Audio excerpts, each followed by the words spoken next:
I told her I was just the foreman on the property, not the owner, just the man who showed up early, locked up late, and knew where every pipe and fuse box was located.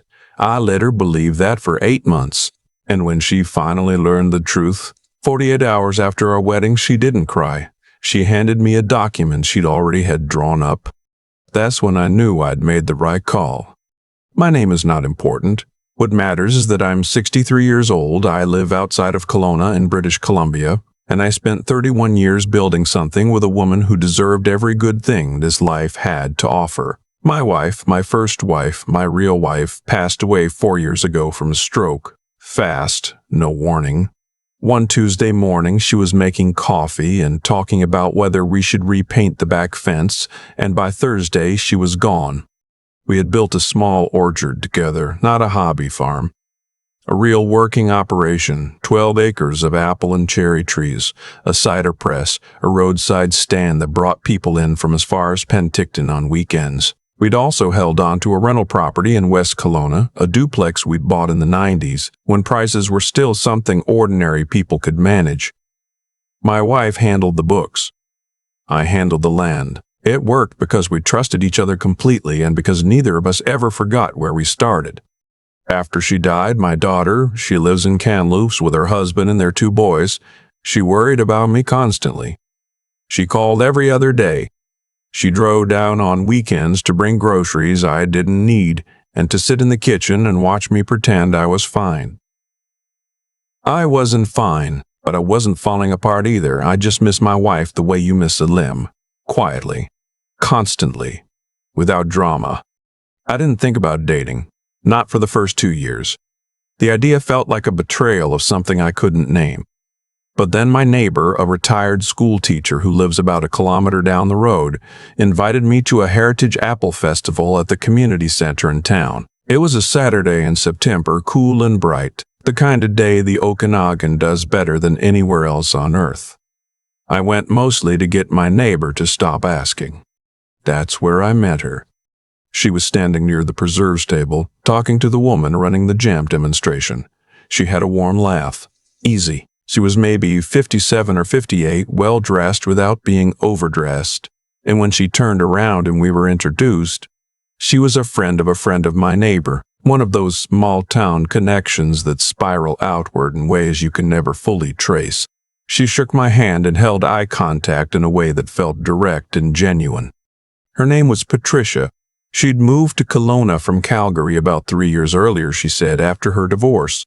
She worked part-time doing bookkeeping for a couple of local businesses. She had a son, 22 years old. She mentioned it early, the way people do when they want you to know the full picture up front. He was living with her temporarily while he sorted out a job situation. We talked for almost an hour that day, about apples of all things. About the difference between a Honeycrisp and a Sunrise and whether the big commercial growers were ruining the local market. She knew more than I expected. It was a good conversation. I drove home thinking about it longer than I intended to. My neighbor called that evening. She asked about you, he said, whether you were seeing anyone. I told him to give her my number if she wanted it. She called 2 days later. We started meeting for coffee in town, then for dinners, then longer drives out through the valley. She was easy company. She listened well. She talked about her divorce, matter-of-factly. No bitterness, no edge, and said she was happy in Kelowna, happy to be starting over. I told her about my wife. She didn't rush past it or try to redirect me toward something more comfortable. She just let me talk. About 6 weeks in, I told her what I did for work. I said I managed a property outside of town, an orchard operation. I said it carefully, and I meant every word of it technically, but I left out the part where the property was mine.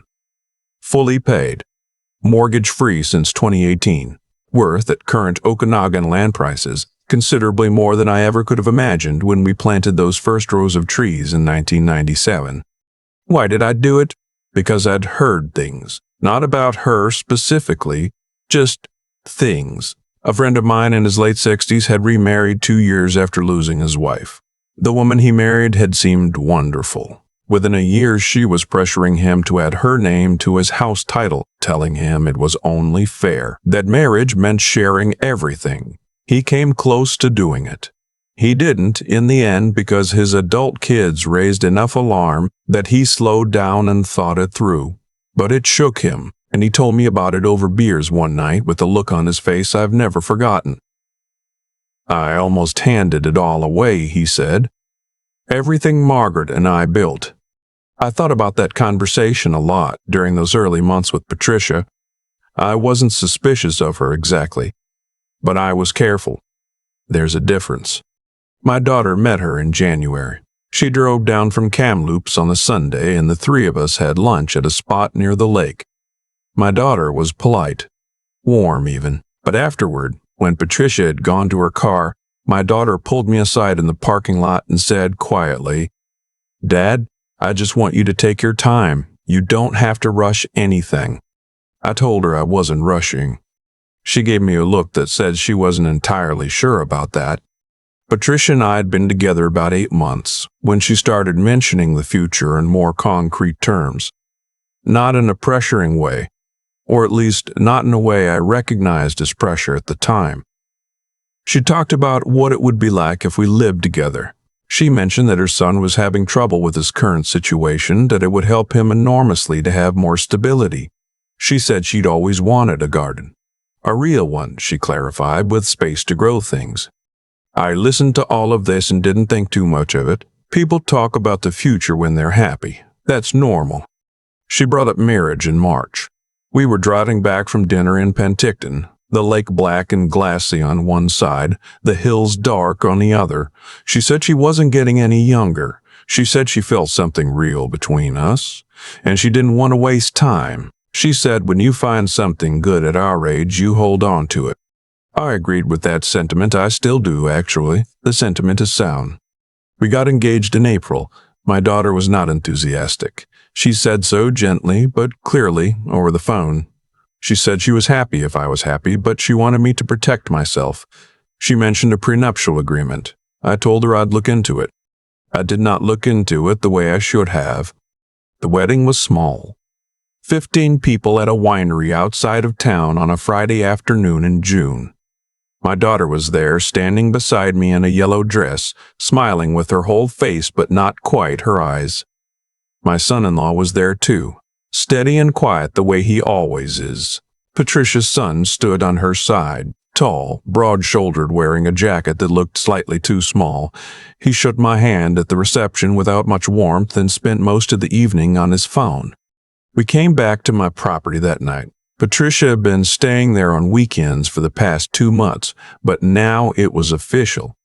She had boxes to unpack. Her son was going to follow in a few days, she said, just temporarily, just until he found his footing.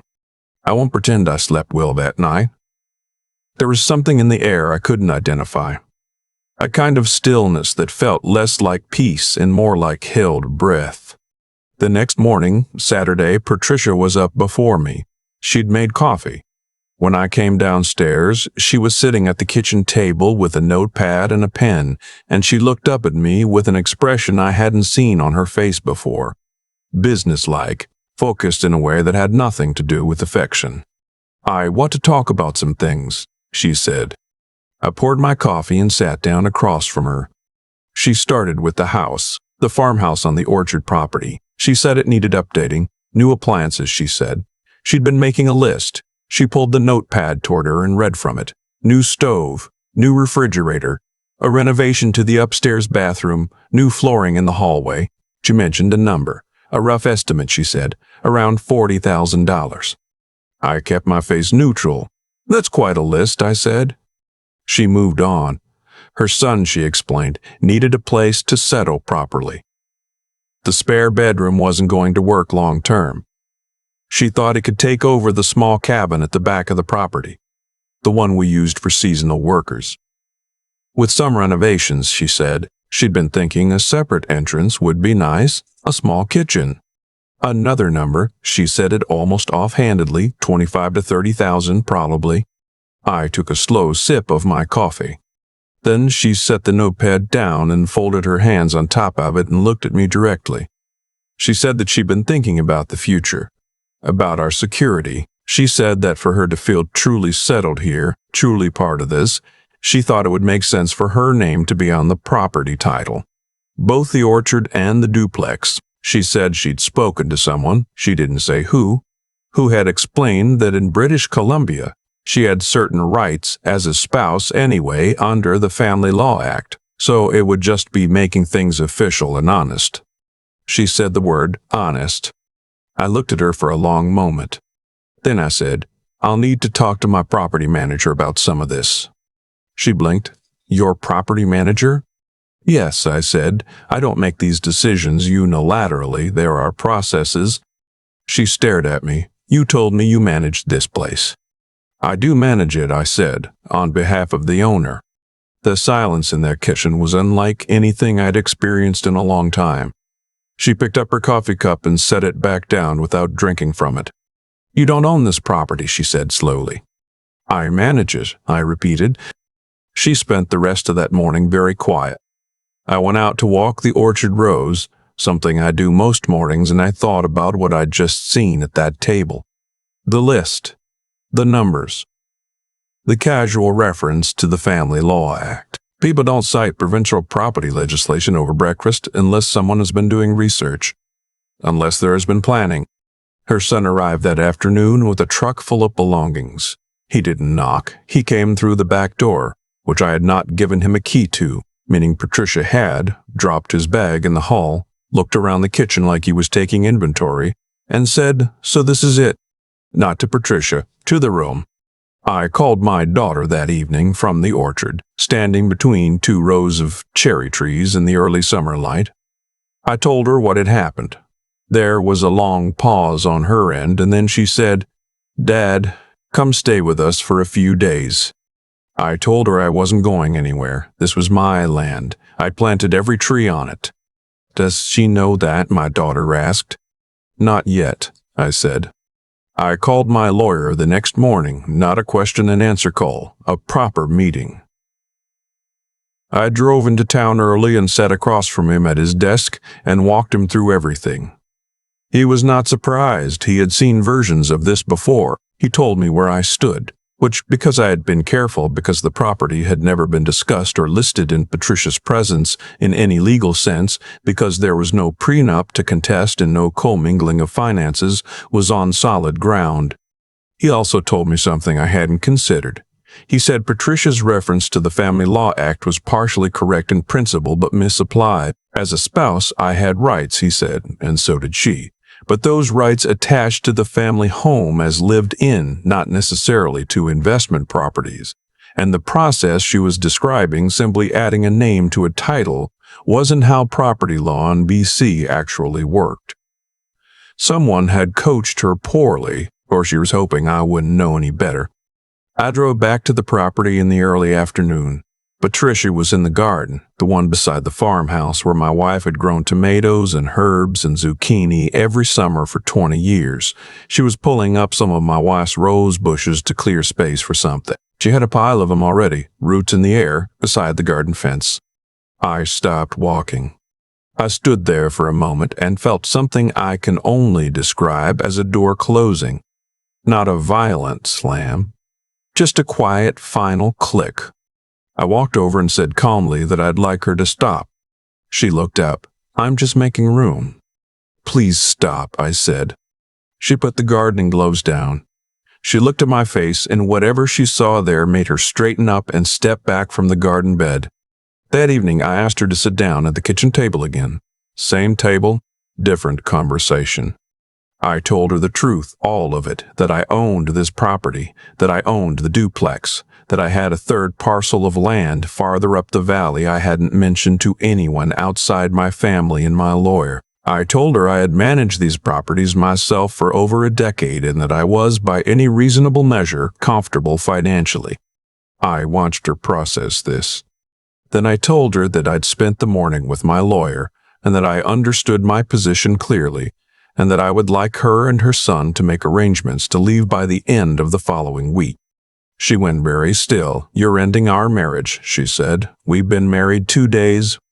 I watched you pull up my late wife's rose bushes to make room for renovations you were planning to bill me for, I said, on property you believed you were about to put your name on. We'd been married 2 days and you arrived with a renovation list, a plan for your son, and a reference to provincial property law. I think you know what this was. She didn't deny any of it. She argued. She cried. She said I had deceived her, which I found remarkable given the circumstances. She said her son had nowhere to go, which may well have been true, and I felt genuinely sorry for that, because whatever his mother had been planning, he was a 22-year-old who probably didn't have all the details. I arranged for my daughter and son-in-law to come down that weekend. Having them there helped. Not because I needed protection, but because having family around made the whole thing feel less like collapse and more like clarity. Patricia and her son were gone by the following Thursday. She took what she brought. I walked through the house afterward, room by room, and everything was as it should be except the garden, where 6 of my wife's rose bushes lay dead beside the fence. I replanted what I could. 2 of them took. My daughter stayed an extra few days. One morning, she made pancakes, my wife's recipe, which she'd learned as a teenager and still makes better than anyone, and we sat at the same kitchen table and she didn't say anything for a while, just let the morning happen. Then she reached across and covered my hand with hers. "I know it's not what you were hoping for," she said. "No," I agreed. "But you're okay." I am. And I was. That's the part that surprised me most, if I'm honest. Not the bitterness or the anger or the loneliness. I felt all of those things in turns. But underneath it was something steadier, a sense of having protected something important, not just land or money, but the life my wife and I had built together. The work of all those years. It was still here. Still mine. I'm not telling the story to be bitter about Patricia or to suggest that everyone who dates a widow or widower is after something. Most people are not. But I want to say this plainly because I wish someone had said it to me before any of this happened. When you lose a spouse after a long life together and you find yourself thinking about opening that door again, please go slowly. Not because love isn't possible. It is. But because there are people who study that door and know exactly what it looks like from the outside. They know you're tired. They know you're lonely. They know you spent decades not thinking about protecting yourself because you were building something with someone you trusted. My neighbor came by in August, the summer after all of this. We sat on the back porch, and he looked out at the orchard and said, without preamble, "I heard what happened. I'm sorry." "Don't be," I said. She told me who she was. I just needed to wait long enough to see it. He nodded. He's not a man who uses many words.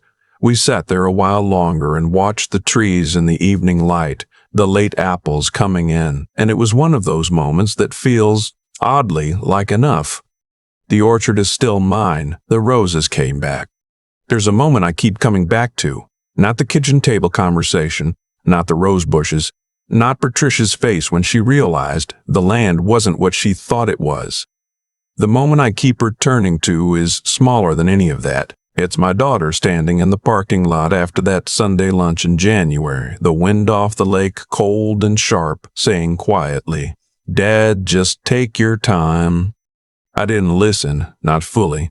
I heard the words, but I didn't sit with them the way I should have. And I think about that sometimes. Not with regret exactly, but with a kind of honest recognition. We often know what we need to hear before we're ready to receive it. What carried me through this wasn't luck. I want to be clear about that. I'd like to say I was simply fortunate that things worked out, that no real harm was done. But that's not quite right. What protected me was a decision I made early, calmly, and without drama, to keep certain things private until I understood what I was actually dealing with. That took a kind of steadiness I had to choose deliberately. Because part of me wanted to be open. Part of me wanted to trust completely the way I'd trusted for 31 years with the woman who earned it every single day. The impulse toward openness isn't naivety, it's what love asks for. But wisdom asks you to move toward it carefully, especially when the stakes are everything you and someone you loved built together over a lifetime. Patricia wasn't a mystery. She told me who she was in the end. She told me with the notepad, with the numbers, with the casual reference to provincial law over a Saturday morning coffee. People show you their intentions when they feel the moment is right, when they believe the door is already open and the outcome is already settled. What I did was simply not settle it on her timeline. I think about her son too, 22 years old, sleeping in the spare room, probably not knowing the full picture. I don't carry anger toward him. Whatever his mother had planned, he was caught in the current of it. That's worth remembering, that the people around someone with poor intentions aren't always partners in those intentions. Sometimes they're just along for the ride without a clear view of where they're headed. What I know now, that I couldn't have said as plainly before all this happened, is that integrity isn't just about being honest with other people. It's about being honest with yourself. About what you see, what you feel, what the evidence in front of you is actually saying. I saw the signs. My neighbor friend, my daughter, my own instincts. They were all pointing in the same direction. The strength wasn't in having all the answers. It was in being willing to sit with the discomfort of not ignoring the questions. The orchard is still here. The cherries came in well this past summer. 2 of my wife's rose bushes survived, and they bloomed in July the way they always have. Quietly, without asking permission, because that's what living things do when the conditions are right. I think that's what I'm still learning to do, too.